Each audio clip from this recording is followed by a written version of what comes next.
Donc on se retrouve ici pour l'usinage d'une bride de carburateur, donc en aluminium, pour remplacer une bride donc déjà existante qui était en plastique et qui a donc cassé. Donc premièrement, je dégauchis mon étau pour le rendre le plus droit possible par rapport à ma machine.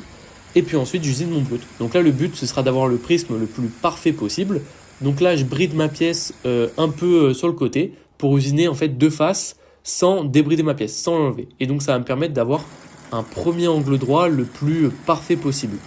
Ensuite, j'usine mes autres faces le plus perpendiculairement possible à mon premier usinage. Donc là, voici mon prisme. Alors l'état de surface n'a pas l'air terrible, mais en réalité, il était assez bon. On sentait pas tellement l'épaisse à l'ongle, en tout cas. Donc ça, c'est assez bon. Donc ensuite, je vais percer 3 trous. Donc 2 trous vont servir pour rentrer dans les goujons sur ma moto, donc pour la fixation.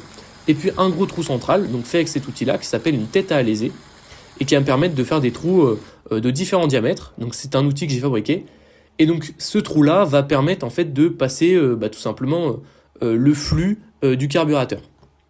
Donc là on va voir tout simplement la bride installée sur la machine, donc ça donne ça. Donc ça rehausse un peu le carburateur. Et donc on voit que la pièce de base, en fait, elle avait les coins qui étaient coupés. Donc là le but c'est de couper les coins. Alors je l'ai fait un peu vite fait, donc juste à l'œil. Et puis à la lime, j'ai fait des congés pour tout simplement rendre la pièce propre. Et voilà la moto.